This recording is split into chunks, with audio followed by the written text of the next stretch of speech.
Welcome to Eric Hurst's Training for Climbing podcast. Training for Climbing podcast. Training for climbing. Training for climbing. Training for climbing. Hello, everybody. Welcome to the Training for Climbing podcast. I'm Eric Hurst from trainingforclimbing.com, and I'm here with podcast number 28, and it's the fifth and final in a series on energy system training, theory, and application. Now, if you haven't listened to the first four podcasts in this series, you're going to want to do so before you listen to this episode. In those four previous podcasts, I go over each of the three energy systems, the pathways by which ATP is generated to power our muscles and our climbing and training movements. And so those first four podcasts are essential to at least have a basic understanding of the three energy systems. And then in this podcast, I'm going to try to pull it all together and hopefully make more sense of it for you. This is challenging material. It's cutting edge sports science. At least it's really the first time that this type of science has been applied extensively to training for climbing. And so in this podcast, I'm going to kind of review some of the key concepts and also make some very important distinctions that will hopefully empower you to apply this material more accurately and more effectively. And in doing so, take your training to the next level and take your climbing to the next level. So here I stand recording podcast number 28. It's late summer 2018, at least Northern Hemisphere summer. And I've been traveling a bit this summer. Went over to Europe for a month with my family on a climbing trip and spent a week in Chamonix attending and speaking at the International Rock Climbers Researchers Association. And I'll talk more about that in the future. But one thing I'm discovering during my travels that's really cool, in talking with a wide range of climbers and coaches, both in the United States and across Europe, I'm learning that people are starting to use this material. This energy system conceptual model is catching on, but as I frequently point out, this is challenging material, and even for a smart person like yourself, it's naturally going to take some time to sink in and really figure out how to best apply it. You know, I began my initial cursory study of energy systems and how climbers might incorporate this material back about 5 years ago when I was working on the third edition of my Training for Climbing book.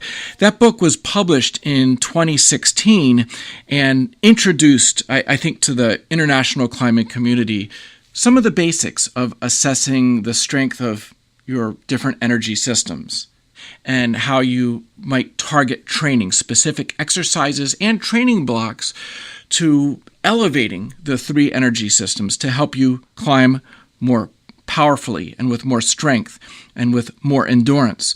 You know, climbing is a unique activity in that it requires all of those attributes, and we need to train all three energy systems up if we're to climb our best. And so it's been a journey for me, an extensive drill down into existing research. And, you know, what I found is a lot of what's in the textbooks, the physiology textbooks that I've read and that others have read over the last 30 years, some of the material's not right. It's been proven wrong. You know, science is never settled, as they say, and sports science, that is definitely the case. And so some of the things that people have been talking about and doing in the past have been shown to not be so valid. And with new understanding and new discoveries, sports science advances. And that's what I'm trying to do and other coaches are trying to do when they bring this material to you, to passionate climbers, and hopefully help you apply it. But the thing you have to understand is anybody who's speaking based on old school understanding or dogma of the past, or even energy system training for other sports, like running, let's say, you just can't take that and apply it to climbing, and it's going to take you down the wrong path. Climbing is a very unique, novel activity. especially the way that blood flow is occluded in our forearm muscles every time we grip the rock intensely. And so as we head into this podcast, just a little word of warning is, although I'm not saying that everything I'm presenting is 100% correct, I'm constantly learning and refining. But what I'm sharing with you in this series of 5 podcasts is the state of the art in terms of the application of energy system training to rock climbing. And I've done my due diligence here in terms of studying the latest sports science, mostly papers published in the last 5 years, and some that haven't even been published yet that I've gotten pre-publication access to. That's the material I'm drawing from. It's very recent and very current.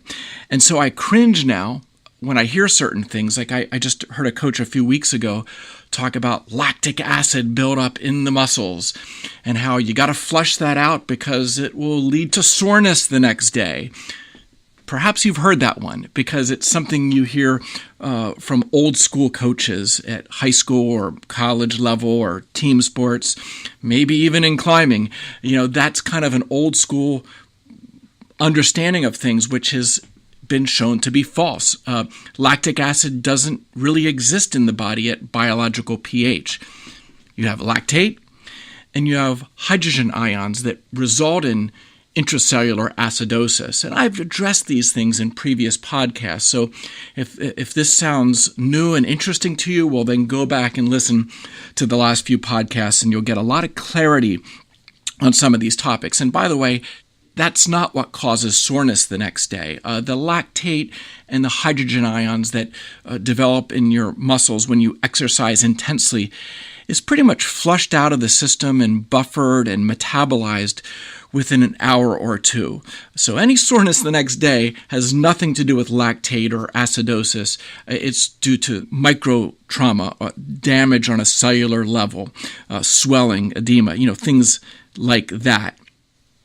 So enough with this little mini rant from Eric, but I guess I just want to get you into the thought process of this is new stuff. It's exciting material, and what we're doing here is building a foundation from which climbers and coaches can build more effective training programs that break free from the dogma and the ineffective training practices of the past and build towards a future where training is safer and more effective, getting more bang for your training buck. And this will open the door to higher levels of climbing performance, perhaps opening the door to 8B+, 514 to the masses. And I'm even going to speculate that it might lead to a breakthrough, the world's first 9C+, that's 516A, in the next 5 to 10 years.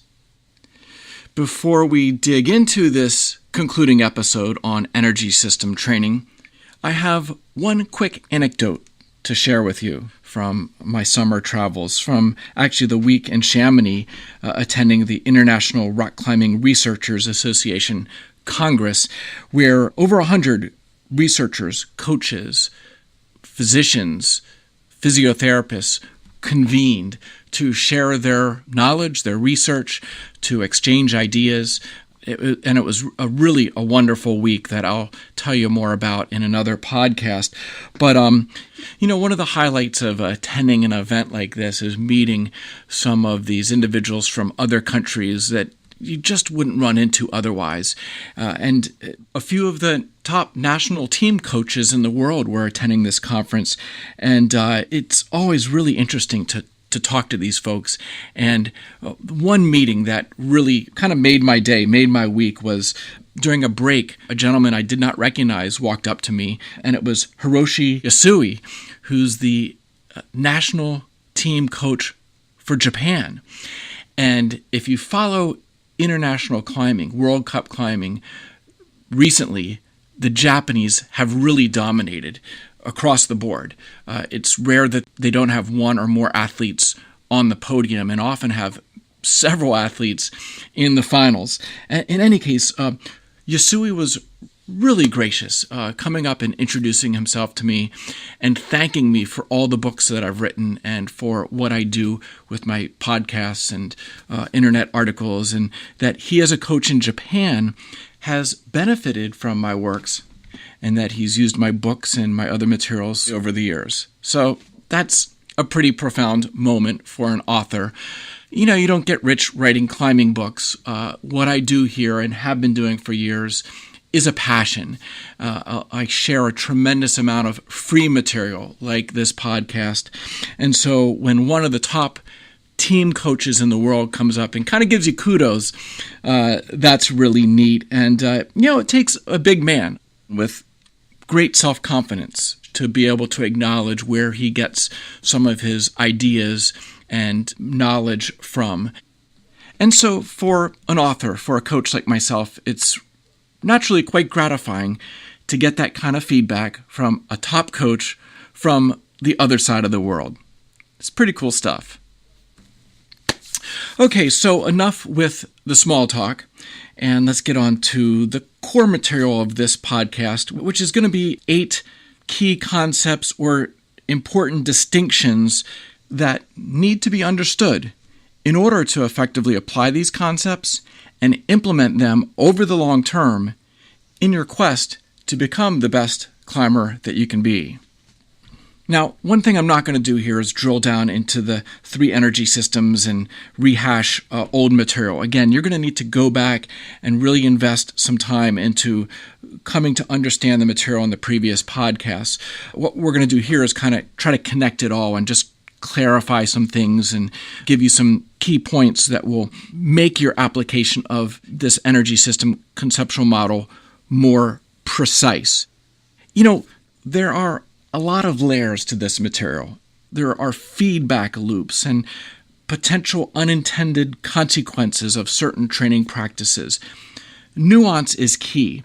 And so to sloppily or poorly apply this material, you might get okay results and make a brief or short-term impact, but to really make it work for you and to really advance your training long-term, you have to get the nitty-gritty details right. And this is something we're going to build on in future podcasts and in years to come. This is, as I've said, far from the final word on this topic, and we're going to need to build on this.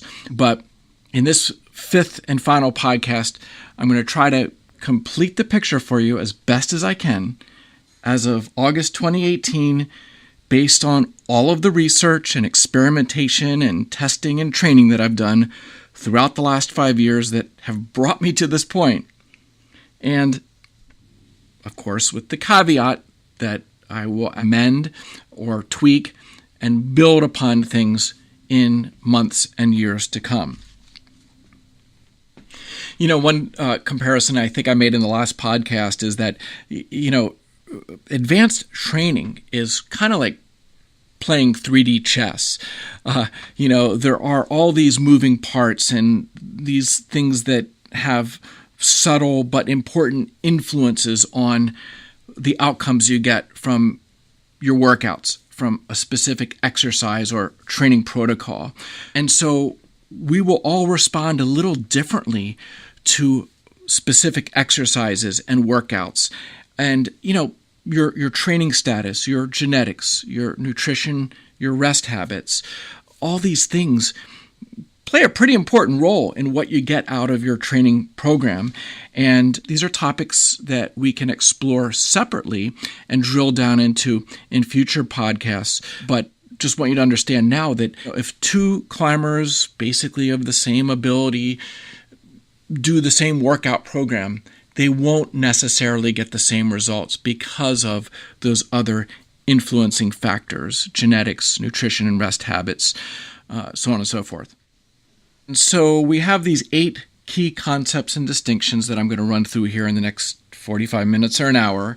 And the first one is that although these 3 energy systems, we talk about them and learn about them individually because they are 3 distinct pathways by which ATP is produced, they are still all contributing to ATP production pretty much all the time. And so while we may talk about bouldering is more alactic or roped climbing is more aerobic, all three energy systems are contributing pretty much all the time to your climbing, no matter how short or intense or easy it may be, they are contributing. And, so when you get on a short boulder problem, only a few moves long, yes, the anaerobic alactic energy system is what is powering you, at least on those first few hard moves. But anaerobic glycolysis begins to create ATP by probably about 5 seconds into climbing.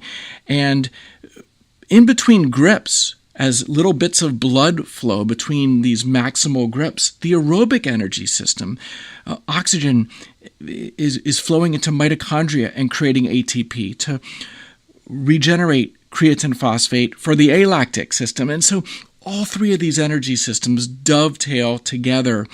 And while we separate the three energy systems to understand them and to target our training, you have to recognize, and really the challenging thing, I think, for coaches and climbers is to understand how they do all interact and affect each other in terms of one energy system supporting another, or perhaps one energy system inhibiting another.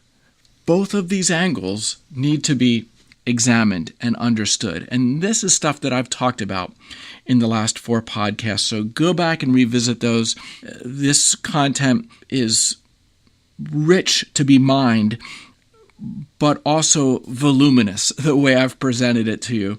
And I've had people tell me they've already listened to some of these past podcasts 3, 4, 5 times, and they gain more from them with every listen. And so I think that's something, if you're really serious about this and really want to grasp the material, probably 1 or 2 listens may not be enough. Probably need a little more of an extended study that will slowly but surely make sense and sink in and fully empower you to train and climb as effectively as you possibly can. Okay, the second key distinction is that effective energy system training must target an individual energy pathway as specifically as possible. The key goal is to maximize the flux of a single metabolic pathway. So while I just mentioned that pretty much at all times when you're climbing or training, there's some contribution to ATP production from all three energy systems, yes. But a very targeted exercise for any one of the three energy systems should have as its goal to maximize the flux through that metabolic pathway. If it's the oxidative system that you're training, your goal should be to get as much oxygen into the working muscles, into mitochondria, and to maximize aerobic power. That is the rate at which ATP is being generated inside the mitochondria and thus fueling exercise. Sure, there will be some contribution from the other 2 energy pathways, but if you can do a training intervention, an exercise, a climb that maximizes the flux through that aerobic pathway, you are going to be engaging in effective training of aerobic power. And the same thing can be said for the other 2 energy systems. The goal should be to maximize the contribution of that one energy system.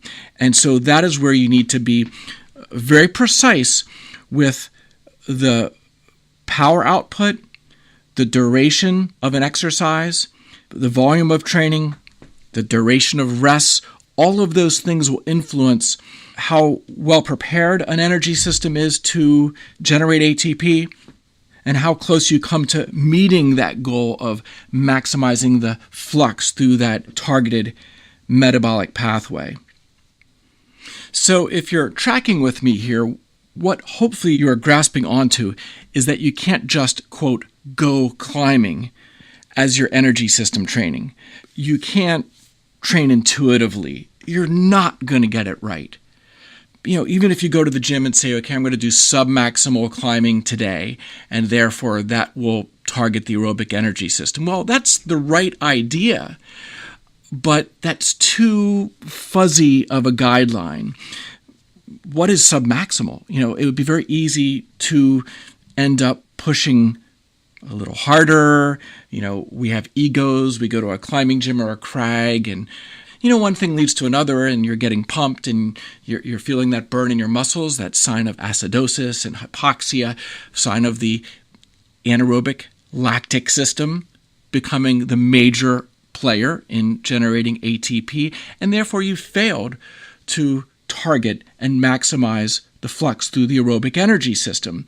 And so we need to be much more specific than just say, I'm going to go climbing, or I'm going to go bouldering, or I'm going to do 4x4s. Those are all nice general goals that might target a specific energy system, but you're not likely to get it right without more criteria being met. And if you go back again to the previous podcast, I give some pretty specific details on what exercises to do, at what intensity level, for what duration, and with what rest between. If you follow those guidelines, you're going to be getting it more right than wrong. Might not be perfect, but it's going to get you a lot closer than saying, I'm going to go do 4x4s for my anaerobic capacity training, or I'm going to go do max bouldering for my max strength training. Those statements are the right idea. They're just not specific enough to get you optimal results. Okay, so on we go to key idea number 3, and that is that working on your project is not effective energy system training. Now, let me unpack that here a little bit. Working on your project is a great way to train technique and to develop the mental skills and strategy and all the things that will make you more efficient and increase the likelihood of sending your route. As you become a more efficient climber, you reduce the ATP cost of a given move, of a given sequence. And so that's a great thing. That gets you more performance out of a given set value of power or strength or endurance. But when we're talking about energy system training, we're talking about spinning up and expanding our power and capacity to generate ATP. And that requires targeting of the individual energy systems, as I've previously pointed out. And when you're on a climb, all 3 energy systems are contributing to ATP production. And if you're climbing to your limit to the point of failure or near failure, well then all 3 energy systems are working really hard to maximize your power output. And in doing so, you're not likely maximizing the flux through any single metabolic pathway, as I just covered in point 2.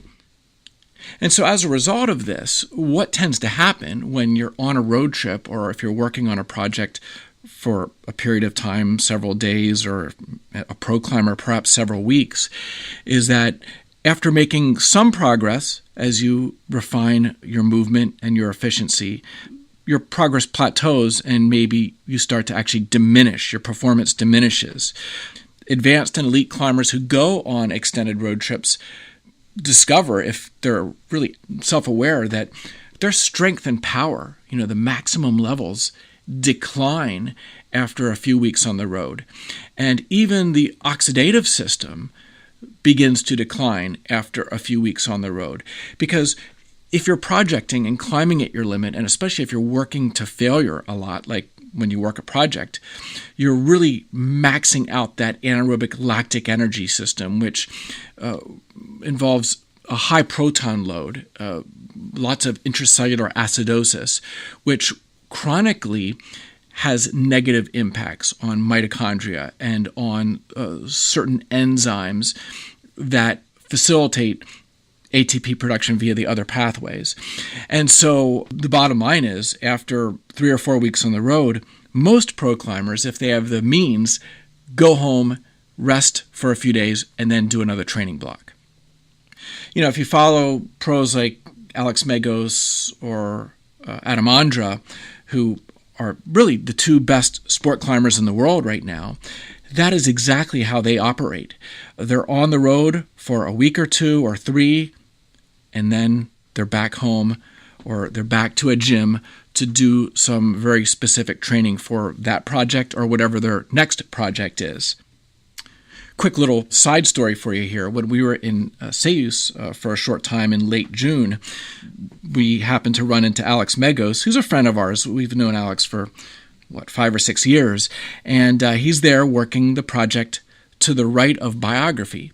It's called bibliography, and I asked him, how long are you going to work on this? And it's like, he's like 2 weeks. That's about my limit, in terms of, I guess, both the hike up the hill there at Seus, which day over day has, an impact on you physically and perhaps mentally, though I think Alex blows up that hike in about 30 minutes. But in any case, just going up there and working what may be one of the world's hardest routes. I think, it's probably going to be 9B plus 9C. So that would be as hard as any route in the world.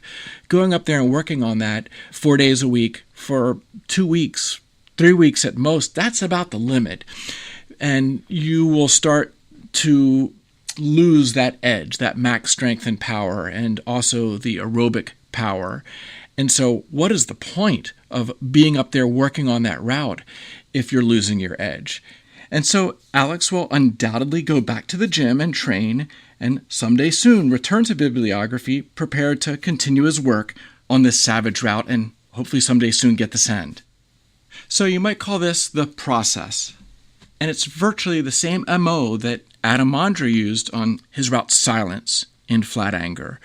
It's training to top off the tank, all 3 energy systems, to the highest level possible, and then getting there and giving it some good send goes for a week or 2. And if it doesn't go, well, then you're back into training mode to come back for your next visit with everything at the top level again. And so the bottom line here is that, training on your project is not the best way to elevate your energy systems. And again, remember, on a route where you're getting pumped, that's the anaerobic lactic system, that reserve, that anaerobic reserve, that finite reserve that is being tapped and failing you. And you don't become a stronger climber by trying to increase the anaerobic reserve. I talked about this in 2 podcasts ago. The way to make that anaerobic reserve last longer is to use it less on a route. And you do that by having a stronger anaerobic alactic energy system and a stronger aerobic energy system. And so if that sounds like a novel idea, you need to go back and revisit the 2nd and 3rd podcasts in this series. Okay, so along these same lines, key concept number 4 is that it's important to make a distinction between short-term energy system training, what adaptations you might get out of just a workout or 2 or 3, versus the long-term adaptations that you're after that will take your climbing to the next level, let's say season over season. In terms of short-term adaptations, things that would happen in a few sessions or a few weeks at most, well, you could do, if you're lacking pure power, you could do a short block of alactic training, which would be fingerboard training, campus board training, all those things discussed in the first podcast. And you would, in just a few workouts, actually take things up probably a few % in terms of your maximum grip strength or rate of force development. And so that's a short-term adaptation that you could get if there was a project or a boulder problem that you just needed a little more power to do. A few alactic workouts and then a bit of a taper and a rest period might give you what you need to send that boulder problem or to do that single hard move on your project. Anaerobic capacity, that's the lactic system. Well, if you do a training block, 2 to 4 weeks of pumpy training, we're talking that kind of 4x4 training. Again, there's more nuance to it than just going and doing, quote, 4x4s. But that type of training where you get acidy and you get really pumped does upregulate the buffering systems, both intracellular and extracellular, and the anaerobic enzymes that will give you a bump up in anaerobic capacity in just a few workouts or a couple of weeks. Really that anaerobic lactic energy system, that's the last block, the last thing you want to train before you go on a road trip or before a period of performance climbing, because those are indeed adaptations that spin up quickly. But again, you can't take them very far because anaerobic capacity is a finite reserve. You just can't train it up forever. It doesn't work that way. And so a short block can get you short-term results. And then finally, the aerobic energy system.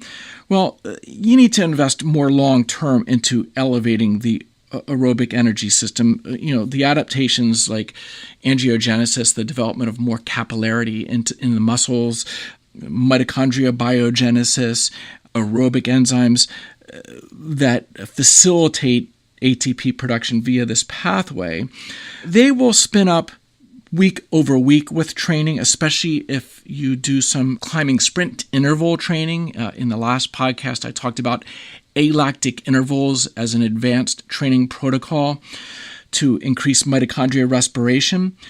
But again, you may get a little bump out of that in your aerobic power if you dedicate a week or 2 or 3 of training short term. But to really build out that aerobic energy system is a long-term investment, something that really, I'm thinking now more and more, you need to almost make a year-round investment, especially if you're a route climber, in training or at least maintaining the aerobic energy system so that you can build it out year over year. Again, this is a subject that I discussed extensively in the previous podcast, the 4th in this series. So the key summary statement here is that when it comes to long-term energy system training, getting adaptations on the scale of many months or year over year, it's really the alactic energy system and the aerobic energy system that need to be the constant focus. And the anaerobic lactic system is, again, the least trainable of the 3 energy systems, and that should be just more of a short-term focus as you segue into your performance season.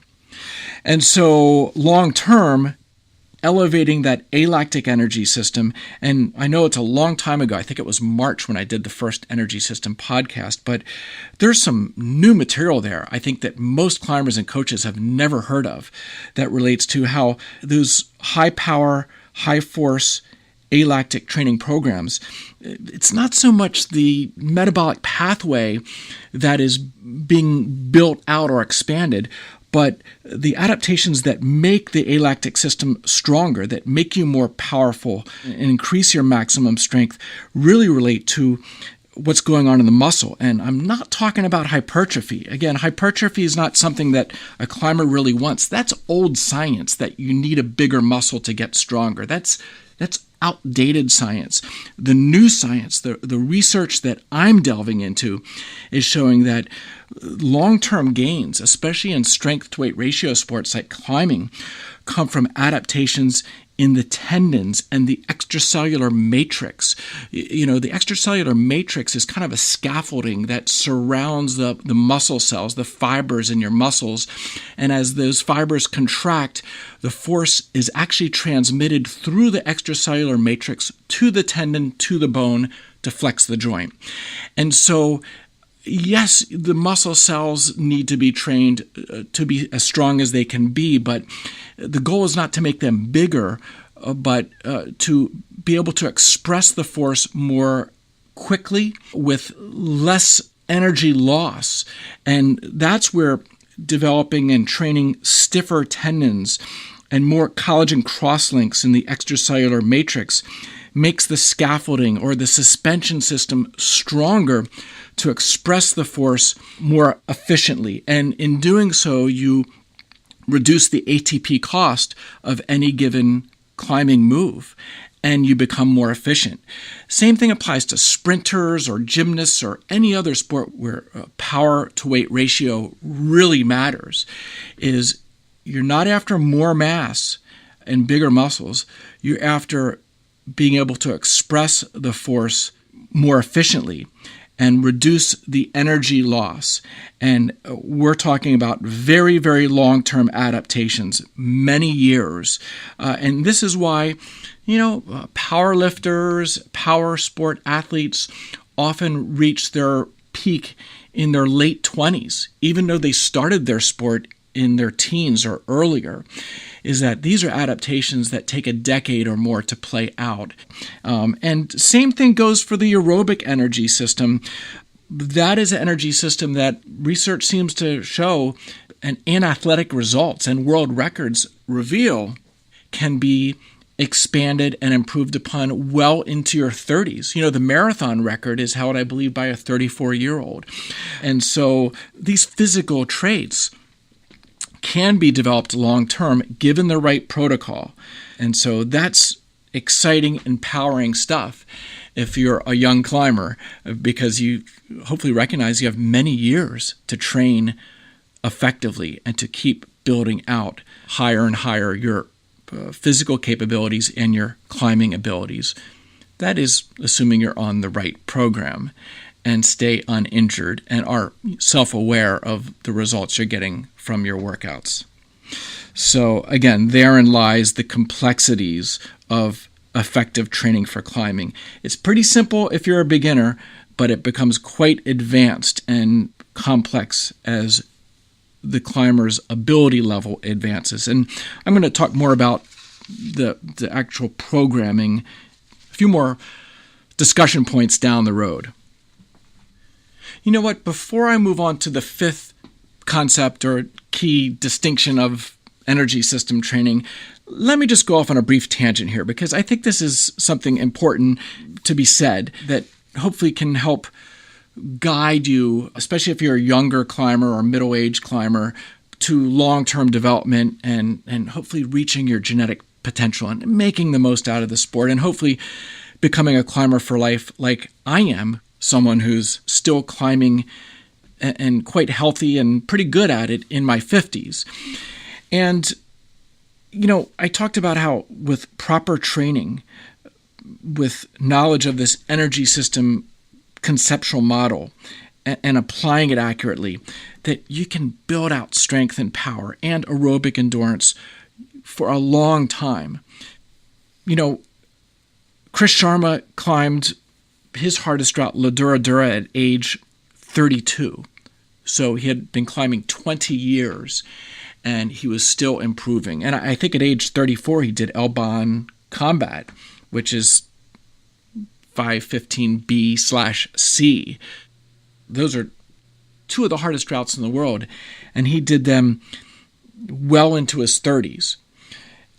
Tommy Caldwell climbing El Cap's Dawn Wall, the hardest big wall in the world. What is it, 514D? Just unimaginably difficult. So many hard pitches. And he did it with Kevin Jorgensen at age 36 or 37. So while we see climbers in their 20s or athletes in other sports in their 20s at the peak of their game, it doesn't mean you can't continue into your 30s and perhaps beyond. What is the one thing that stops most athletes before they ever get to being great in their 30s? And that is injury. Now, of course, you might lose your motivation and other life events might get in the way, a family or a career, and maybe you peak out at age 25 and then you're on to other things, and you're just a recreational climber after that. But for professional athletes, if you're thinking about sports like running or soccer or American football or rock climbing, injury is what stops a lot of people. The sport quits them before they quit the sport because they get a catastrophic injury. For an American football player, it could be an ACL tear or a wrecked shoulder. For a rock climber, it could be chronic tendonitis in an elbow or a wrecked shoulder or finger tendon injuries. And if you look at Chris Sharma, if you consider Chris Sharma doing his hardest climbs at age 32 or 34, he's an athlete who really has been injury-free for the most part. Might have had a tweak here or there, but Chris Sharma has not been laid up for months or miss a season or two because of injury. And same thing for Tommy Caldwell. He had that thing with his finger, but that wasn't a climbing injury, and it didn't seem to hurt his climbing. Tommy has been motoring on. Certainly, he's one of the most motivated climbers in the world. But physically, to do Dawn Wall, he needed to have all of his energy systems up to be able to do really hard bouldery moves on tiny holds, and then to be able to keep himself together for days on end requires tremendous aerobic capacity. So it would have been interesting to test him a decade ago and then test him when the season he did Dawn Wall to compare, but I think he was probably a fitter climber at age 36 or 37 when he did Dawn Wall than at age 26 or 27. So you can continue to train and improve as a climber for many years. Of course, technique and mental skills and even the wisdom of being an older climber can help you along the way to climb hard into your even 40s and 50s.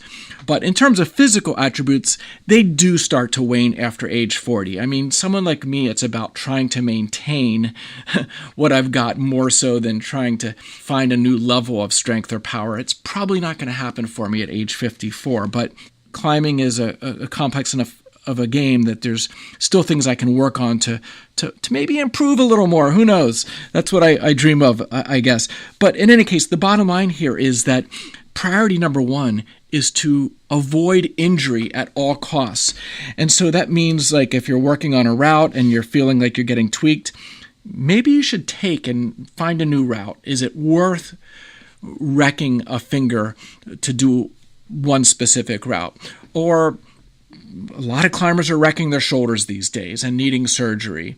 And it happens very often from campus boarding too much, campus boarding too tired, bouldering too tired, just being a glutton for punishment, which climbers tend to be.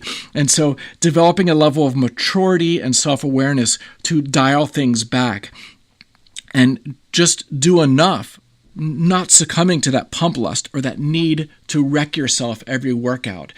It's gratifying to do that, but it's not effective training for climbing, and it tempts injury. So remember rule number one of Eric Hurst's Train Club: don't get injured. I think we ought to get a t-shirt made up that says that. Okay, so on we go to key distinction number 5. And this one, like it or not, it's a fact, and that is that genetics does play a role in your response to training and in determining the highest grade you will someday climb. Not everyone is built to climb 515, just like not everyone has the genetics to run a 4-minute mile or to play in the NBA. Genetics is certainly an influential factor when it comes to what you will get out of your training. And thus, everybody's training results tend to be a little different. Now, I do think, and I've written about this before, that people with average genetics can come to climb at a very high level. Boulder V10, climb 513, perhaps with a really good training program over the long term and lots of motivation, even 514A. Yes, it probably is going to take some above average genetic traits to get you deep into the 514 grade or really high in the V bouldering grades.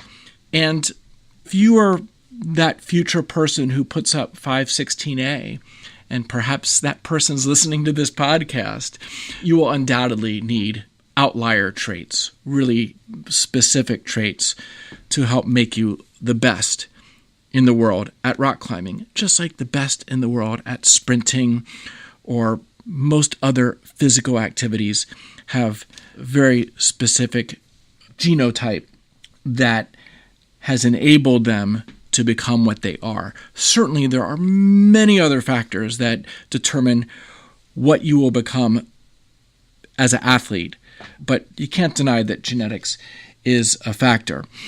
There's a lot of research coming on board, and I'll tell you, if I was a college student today to get into the field of molecular biology and genetics, there's so many exciting things happening there that influence disease and sport performance. There's a lot of directions you could obviously go with it. The whole field of epigenetics, which I've mentioned in a previous podcast, that is how we can influence gene expression through the things we do.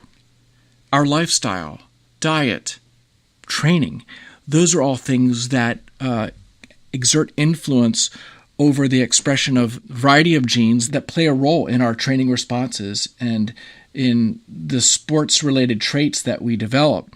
And so there have been identified specific genes involved in encoding proteins and transcription factors that regulate a wide range of things that affect training adaptations, things like muscle fiber and connective tissues and angiogenesis and blood pressure, the metabolic pathways, the bioenergetics that we're talking about in these podcasts, insulin sensitivity, and mitochondria.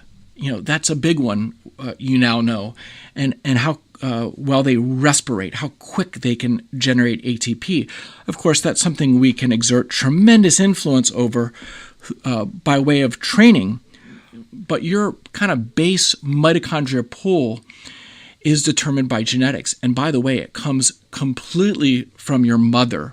It's pretty interesting that when the sperm and the egg get together, the egg views the mitochondria of the sperm as invading bacteria and kills them off.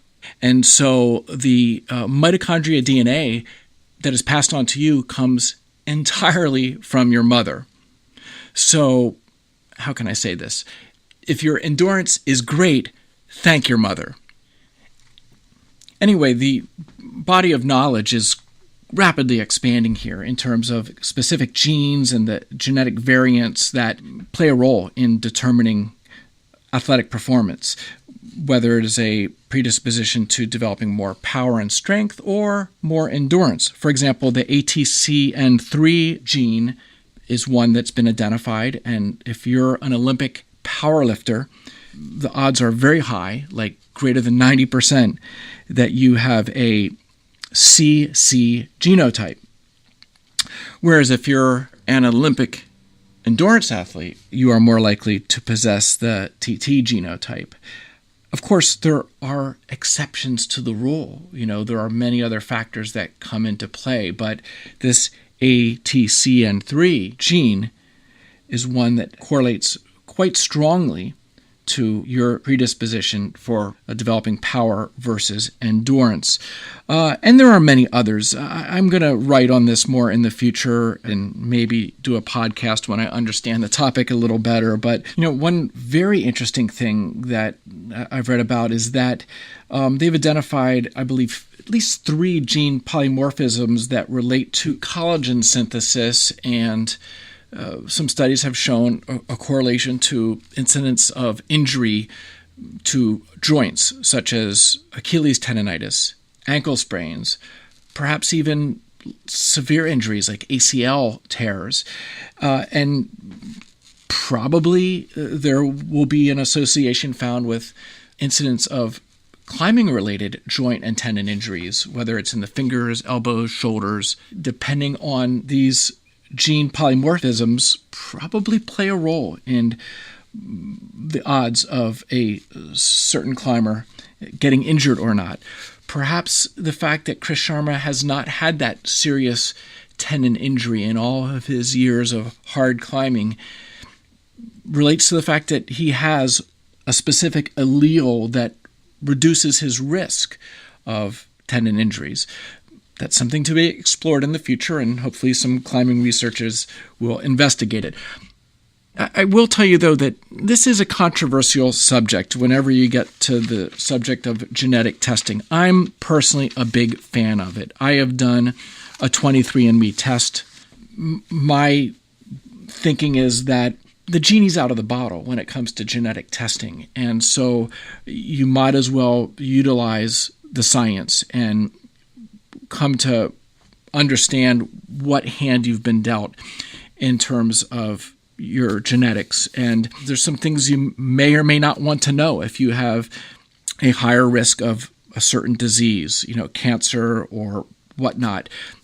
I personally think it's better if a person would know that and can take action ahead of time to lower the risk or to play a role in the epigenetics through diet and nutrition. Yes, when it gets to athletics and genetic testing, people have thoughts of like testing kids and seeing what sports they're perhaps wired to excel at. No, I'm not advocating that. Absolutely not. But, once you're 18 years old, you're an adult, why not invest? It's like $200 now to have all of that data on yourself, and you can archive the data, and as new studies come out and new genetic polymorphisms are recognized and new associations made, you can look at your results and see what you can learn from that. And the future of training, at least at the elite level, I think you need to know the hand you are dealt, because that is the reason why 5 different climbers put on the exact same hangboard training program are going to get 5 different results, slightly different results, or maybe dramatically different results. You look at these studies on athletic training, whether it's in climbing or in other sports, and if you just read the abstract or the conclusion, you see this training intervention resulted in a 23% increase in strength. And if that's all you read, you think, well, that's what I'm going to get out of that training intervention. But that's not guaranteed. In fact, that's probably an incorrect conclusion, because if you actually read the study, you'll see that there was in fact a wide range in results. And some people got more than 23% gain, and many people got less. Some might have even gone backwards and got weaker as a result of the training program. Again, genes play a role. And so the training intervention that is going to be best for you is going to be different than another person, just based simply on genetics, and obviously based on other things, just your current state, how strong you are, what your abilities are, what your time available. There's a myriad of things that influence what you get out of training and how good you become at climbing. And that's why there's so much to be written and said on this topic, and why I am still so interested in this 30 plus years into studying climbing performance and training for climbing. We've come a long way, and these energy system podcasts and just the stuff I'm talking about here with genetics is the future. Whereas, again, so many people are stuck in the past when it comes to training for climbing. And so that was what was really neat about the rock climbing researchers meeting in Chamonix this summer, is to see that there are people like me, a lot of people like me, who are excited about sports science and pushing things forward. And, climbing is one of the fastest growing sports out there. It's going to debut in the Olympics in 2020. So this is, I think, the golden age when it comes to training for climbing and climbing research the next 10 years. And I'm going to contribute a small bit to it. And there's a lot of other great coaches and researchers and perhaps some youngsters listening to this podcast that will grow into those roles in the future. And I'm excited to help encourage those folks to take this sport and advance it. Okay, moving forward on to distinction number 6. And this is a big one, especially with advanced climbers who need to do, by necessity, need to do a lot of training. And this relates to concurrent training, how you can do two different types of training in the same day or in close proximity. So there's really kind of three different issues in front of us, is mixing two types of climbing-specific energy system training into one day. Then there's how to mix generalized training with energy system training for climbing. And then finally, how to integrate antagonist training days with your climbing-specific energy system training. So let's take a look at each of those three here. I'll try to move through these quickly. First of all, and most important, is what about training two different energy systems in a single day? Well, you know from my previous podcasts, you don't want to do them in the same workout. That defeats the purpose of what we're doing here. We're trying to bring about a specific signaling and adaptation relating to one energy system from your workout. So while you might do other types of warm-up training that work the other energy systems, when you get to the meat of your workout, it should target a single energy system, like strength and power, let's say. So what if you want to train endurance in the same day that you train strength and power? Well, you need to separate them by at least 6 to 8 hours. The more, the better. And ideally, you want to do the aerobic climbing workout early in the day and the strength and power workout later in the day for a couple of reasons.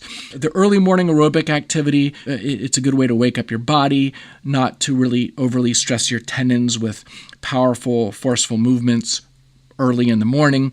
And the signaling from that, let's say it's a 1 hour long aerobic training for climbing workout, the signaling from that will peak in about 4 hours and then begin to tail off by about 8 hours. So that if you do that workout at, say, 6 or 8 in the morning, and then you go to work or school for 8 hours or do something else for 8 hours, and then in the late afternoon or evening, you do your strength and power workout, there will be less interference between the two sessions and the signaling that results from them. And if you're eating right and resting properly, an advanced climber can really benefit from doing this type of 2-a-day training, but they need to be separated, and ideally the lower intensity workout earlier in the day and the higher intensity workout late in the day. Now again, every climber is different and has their life is a little different, and the way their body wakes up in the morning is different. Maybe you can switch them and it will work out for you, but the science supports doing it with the lower intensity activity first, and then the higher intensity activity later in the day. The second concurrent training situation would be that of wanting to do a generalized form of training, probably aerobic, like running or swimming or bicycling or hiking, in the same day that you do a climbing specific workout. And once again, it would be best to do the aerobic activity, the lower intensity activity, early in the day. Perhaps even before breakfast, doing a fasted aerobic session. There's actually some interesting studies that show that it can be beneficial to mitochondria biogenesis and signaling to do fasted aerobic activity early in the day, and then eat a couple of modest, healthy meals throughout the middle part of the day, and then do your climbing workout in the late afternoon or evening. That would be a really good way of integrating two workouts into one training day. Again, separating them by 6 to 8 hours would be ideal. What if you want to do both of those workouts in the same session? You can't schedule a morning aerobic session. Life is busy, and you maybe only have, say, 2 or 3 hours in the evening to dedicate to your training, but yet you really want to do both climbing and aerobic activity. Well, the way to handle that is to do the aerobic activity as your warm-up. It can't be excessive. It can't be high intensity. You might want to limit it to a 20 or 30-minute run or a bike ride or 15 minutes on a rowing machine, but get in your aerobic activity. Then take a break, 15 to 30 minutes, just to allow recovery, and then go about your climbing session. And that's a strategy that I will use sometimes, and it doesn't seem to have too many negative effects. And actually, I tend to have a pretty good climbing workout after extended aerobic warm-up. So you could experiment with that as well. And then finally, what about antagonist training? We're talking about the strength training that climbers should be doing a small amount of relating to their pushing muscles and their stabilizer muscles. Think of all the stabilizers in your shoulders that are so important to avoid injury and to express strength to your fingertips into the rock. The posterior chain, some training of that can be beneficial as core training to increase your core stiffness. And for the most part, it's a small training investment, 20 or 30 minutes twice weekly. I often do it and recommend people do it on rest days, but you could do it on a climbing day. If you do that, again, you could do it early in the morning if you're going to be climbing in the evening, or if you're a once-a-day trainer. In this case, you would want to do your climbing workout. Maybe you're at the gym for 2 hours doing your climbing training, and then at the end of that, you do 15 to 30 minutes of your antagonist training to just quickly hit your pushing muscles. And I believe that's shown to be pretty effective and a practical way to go about things. And by the way, a final comment on this additional training, that generalized training and the antagonist training. When you get into your performance season, I think you should really cut that back or maybe even eliminate it completely, especially the antagonist muscle training that you do for your pushing muscles and maybe that posterior chain training. You get into your performance season, I would just nix that for a month or two. Yeah, you might lose a little bit of strength there, but it's not going to be recognizable. But what will be recognizable is by cutting out that antagonist training, you won't store as much glycogen in the muscle cells of those antagonist muscles, and they will actually shrink a little bit, and you'll actually drop a couple of pounds. And heading into your performance period, if you're heading on a road trip, or if you have a string of competitions, or you just have kind of that peak season in the fall or the spring where you want to be in top condition for a month or two, I would nix the antagonist training as you head into that period. And the aerobic training, I'm a fan of doing a modest amount of aerobic training because the scientific evidence is there. The research is there that a strong generalized aerobic system supports recovery and climbing and that aerobic energy system. And no, you shouldn't be running 50 miles a week or 80 kilometers a week or anything crazy like that.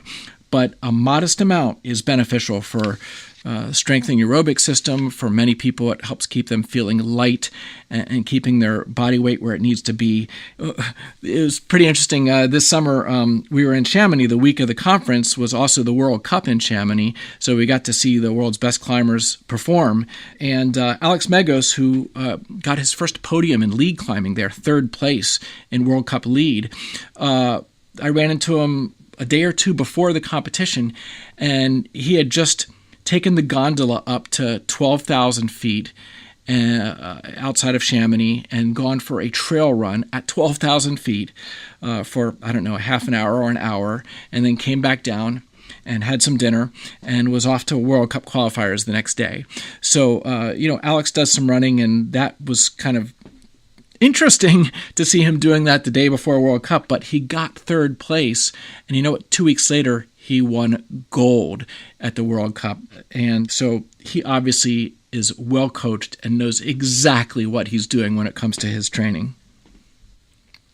Okay, so on we go to tip number 7 with regard to effective energy system training, and that is to keep detailed records of your workouts and your climbing.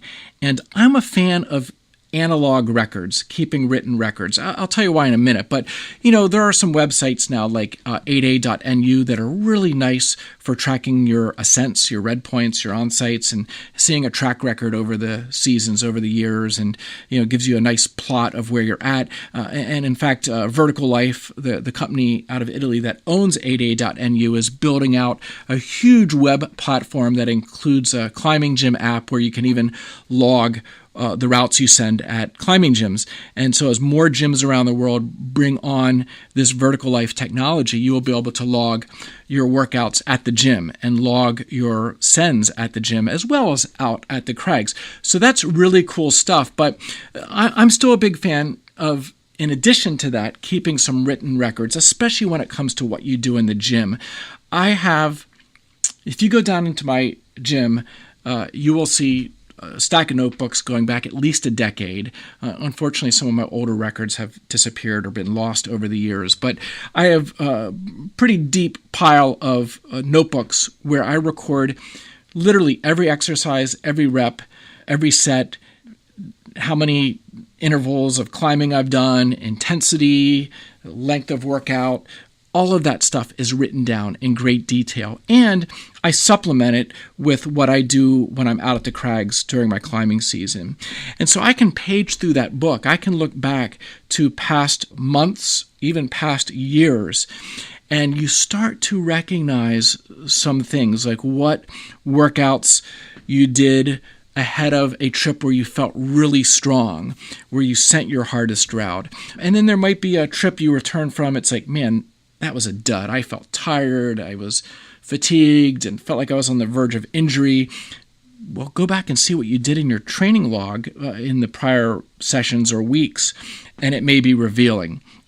And so to find some of these causal connections between how you perform on the rock and what you do in the gym, having this written record is very, very important to be able to page back through it.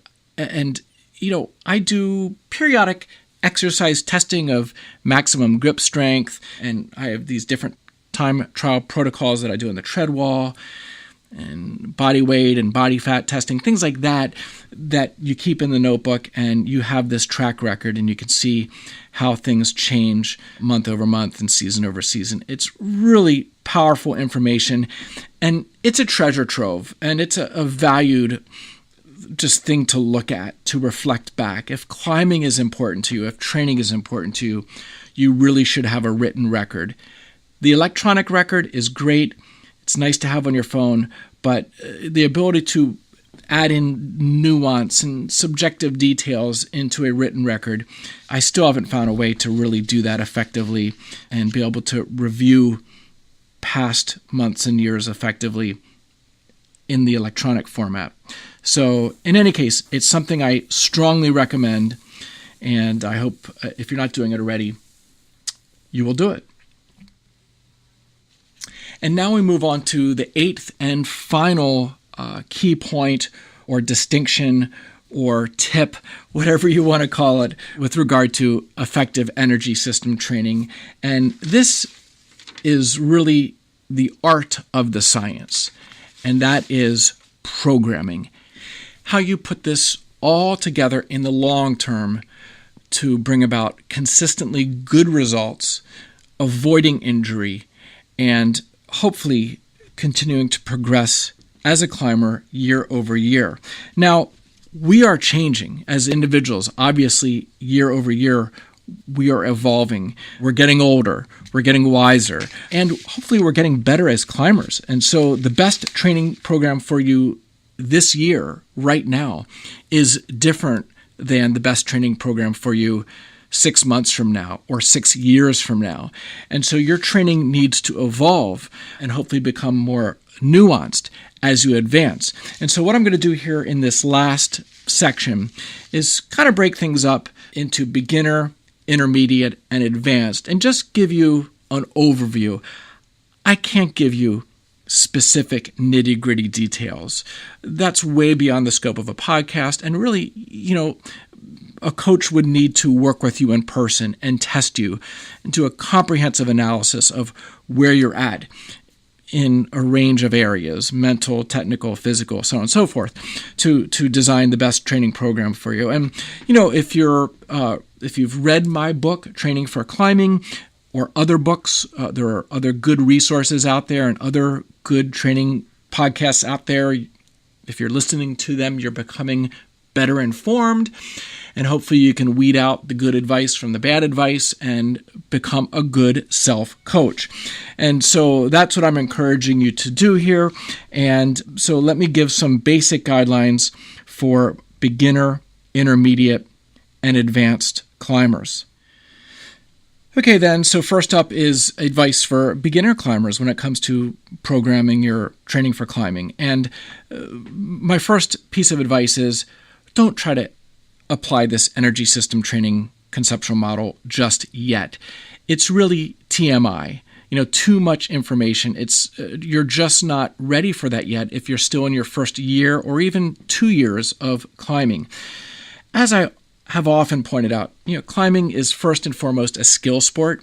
It takes time, climbing 3 or 4 days a week for a couple of years to really develop the climbing skill set, and hopefully taking your climbing from indoors to outdoors during that period as well, because outdoor climbing is far more complex and has novel technical skills and more mental skills that need to be developed. Controlling arousal and focus and fear. Those are all things you can learn to manage. And by the way, things that I cover extensively in my Training for Climbing book, which has a full chapter on each of those topics. So as a beginner climber, to get bogged down into high-end training practices or exercise physiology, you're putting the cart before the horse, and you may do more harm than good in terms of getting yourself injured if you start to dabble on a campus board year one, or if you try to do anything too crazy by emulating an advanced climber at your gym. You really need to kind of be mature and see the big picture and see the long-term trajectory of your climbing, which, if you don't get injured, is probably higher and longer than you can imagine. So my advice is to climb for your training 3 or 4 days per week. If you go to a climbing gym or venture outside, that time spent climbing will be enough for training your fingers and stressing your tendons. And you, of course, need rest days to allow the adaptations, both muscular and, collagen synthesis, to occur and make your tendons stronger, which takes a long time. It takes a few years to get those tendons really strong. And so if you advance too quickly into rigorous hangboard training or campus training or high-end bouldering, you are at risk of injury. So a little bit of a warning there. And kind of the bottom line, if you're a beginner, is, in my opinion, try to take your climbing outside as soon as you can, hopefully with a more experienced climber so you can do it safely. Travel, because there are so many wonderful climbing areas around the world to visit. To isolate your climbing to just indoor climbing or to just one outdoor area will not only stunt your growth, but limit your fun, because there's so much to explore and discover in the world of climbing. And after all, it is about experience first and how hard you climb second. And so I'll leave it at that.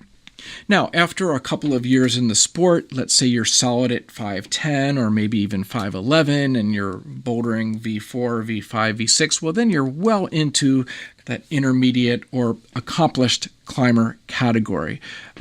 You've developed a pretty high level of skill, and you're climbing at some pretty difficult grades. And this is where many climbers do run into a plateau. It's also where they can sometimes encounter their first injury as they're moving into those higher end climbs. And so this is where you can really benefit from some quality coaching, or start to integrate some of this sports science, such as energy system training, to invest a few hours a week into some very targeted training that will build out your finger strength and your pulling power and your muscular endurance, all of which you will need to advance on the boulders and crags of the world. And so if you are in that kind of intermediate category, well, then I think doing some type of a training block. In my book, Training for Climbing, I have a periodized schedule called the 4-3-2-1 program. It's a 10-week training program where you advance through 3 blocks, each that targets the individual energy systems. Now, you can have climbing days interspersed within that for sure, though this 4-3-2-1 cycle, this 10-week program, is best implemented during breaks from outdoor climbing, during a winter training period. And then as you advance into your outdoor climbing season, you may not want to partake in such a specific long training program, and instead employ the DUP periodization schedule, which I outline in my book, where basically you're trying to hit each energy system or train each energy system once or twice per week. So as an intermediate climber, you do need to start thinking more about programming your climbing between trips, between periods of performance climbing, and kind of have these blocks where you're training for gains and then have these blocks where you're training to perform well at the crags.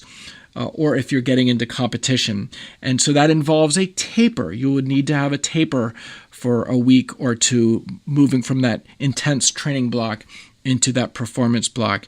And again, those are things beyond the scope of this podcast, but they are covered in my book. And certainly if you engage a coach, if there's a veteran coach at your gym, they can help guide you on this as well. Okay, and last, but certainly not least, some programming advice for advanced and let's say elite climbers as well. So this is anybody that's bouldering, V double digits or red pointing 513 and above, all the way up into the pro climbers.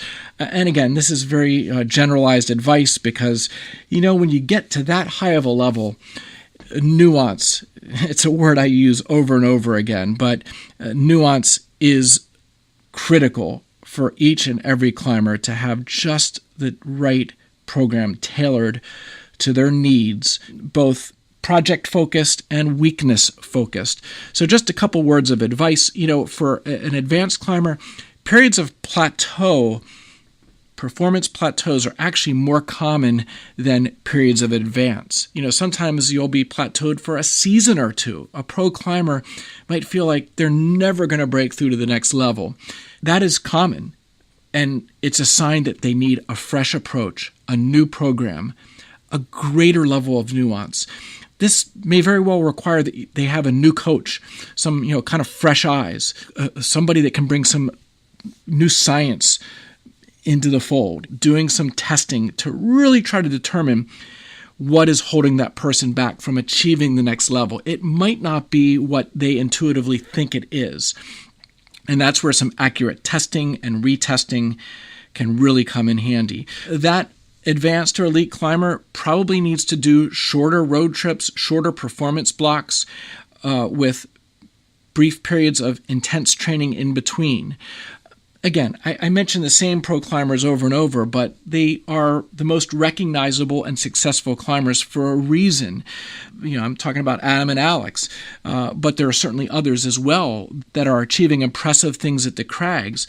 And the MO, at least of Adam and Alex, is when they go to a project, to an area, they're not there for months on end. They're there for a couple of weeks, and then they're back to training. They're back home, or they're off to another area to engage in another form of climbing. Because if they're working on a project at their limits, 515 plus, the route's not going to get done if they're in anything but top-notch shape. And so coming out of a training block after a bit of a taper, they hit their project area, they travel to wherever their project is, and invest a couple weeks working on the project.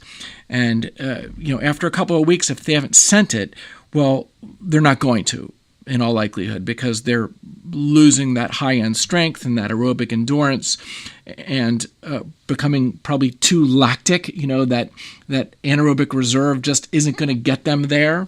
And so it's back to another training block. And, of course, if they're a pro climber, assuming they have the means financially and the time and the travel ability, they can move back and forth between training and projecting, and doing that cycle 3, 4, 5 times in a year will advance them, hopefully send their project and take them to the next grade. If you're a weekend warrior who's kind of fits into that advanced elite category, well, then you kind of have to do the same thing, but on a smaller scale. Scale down to, when is your prime season? Is it, the month of October at your favorite climbing area? And then trying to tailor your climbing to be ready for that prime weather and make the most of it. And so you may be able to do some training blocks, some very specific targeted energy system training for a few weeks or even a month or two during the peak of the summer or the peak of the winter or whenever your off season is. But then as you move into performance season, if you're climbing on weekends throughout, say, the fall season or the spring season, then the best you can really do during the week is try to maintain your energy systems. If you're training super hard with the goal of taking power to the next level or endurance to the next level, you're not going to be recovered on the weekends. So that is where that DUP program that I outline in Training for Climbing comes in handy, where basically you're hitting each energy system once or at most twice per week. So if you're roped climbing on the weekends and you're getting ridiculously pumped on your projects, well, then you're stressing most extensively that anaerobic lactic energy system.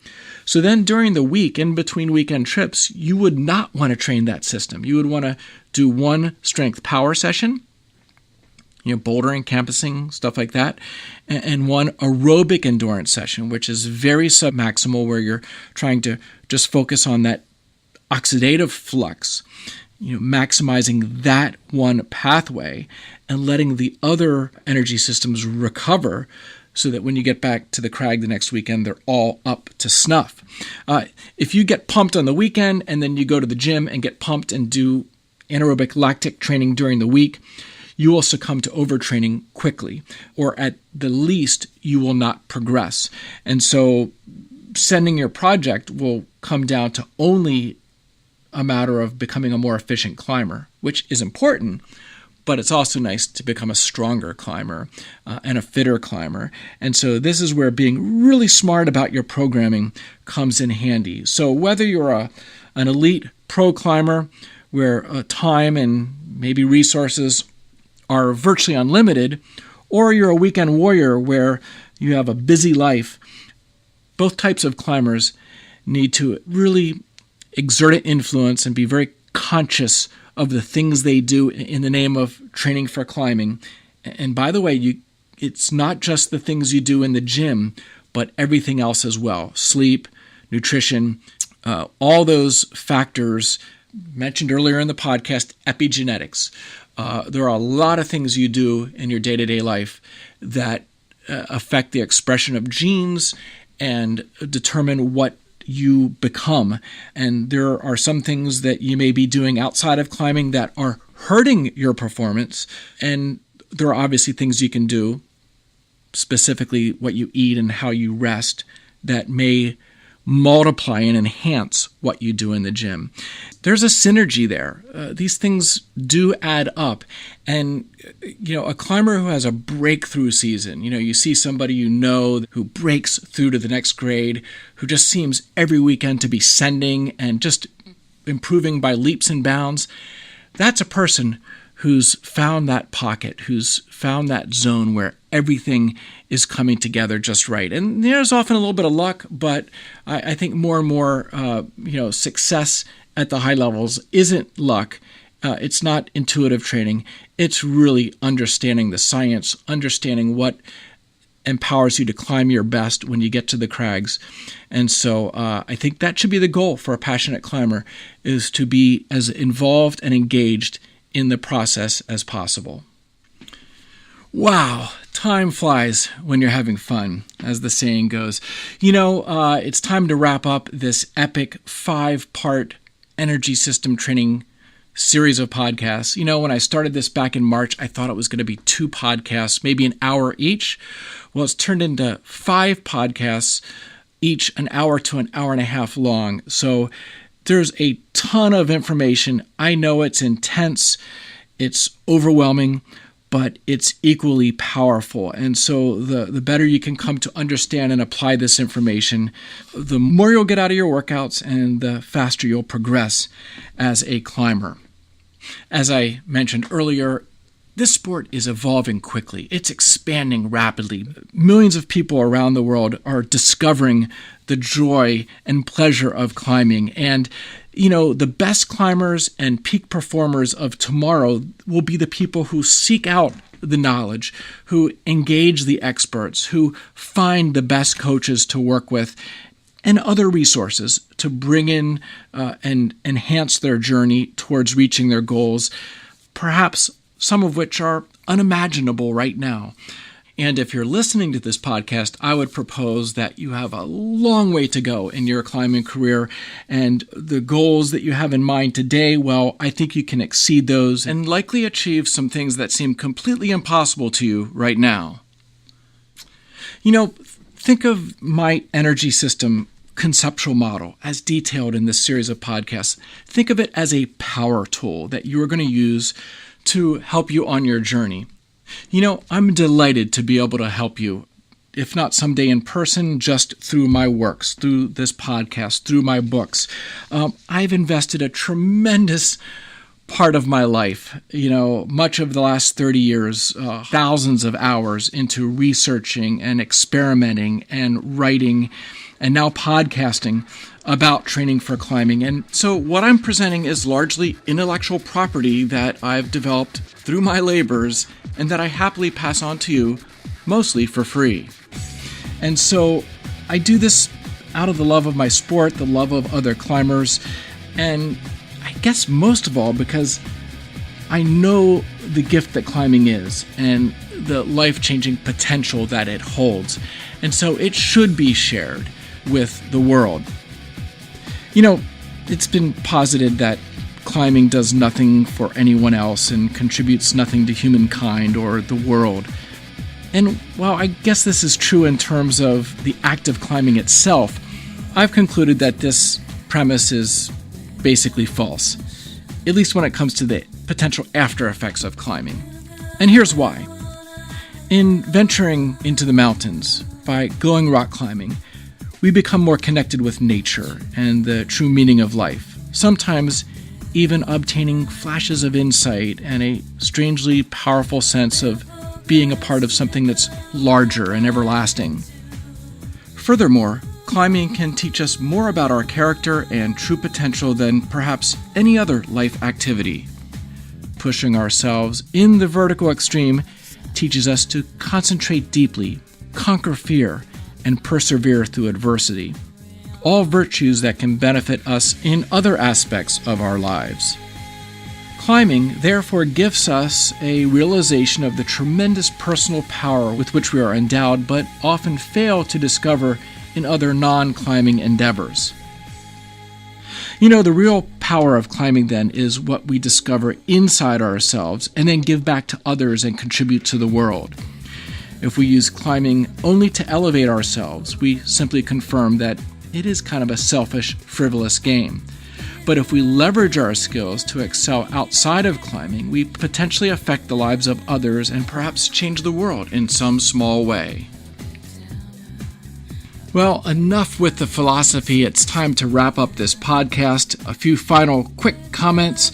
Please, please, please share this podcast with your friends via Facebook and Twitter and email, or if you run a climbing blog, post the podcast. You can embed the podcast into your blog. Please write an iTunes review if you haven't done so already. If you're an iTunes listener, please go in and write a review. And if you really love this podcast, well, then give it a 5-star review.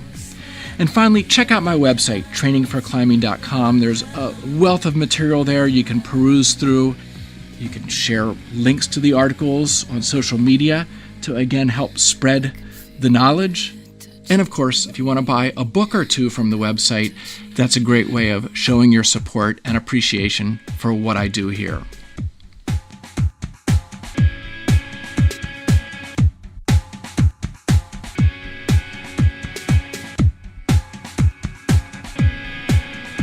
Well, that does it for this episode of the Training for Climbing podcast. I hope you will agree it was a real tour de force. Until next time, be safe, be strong, and train on.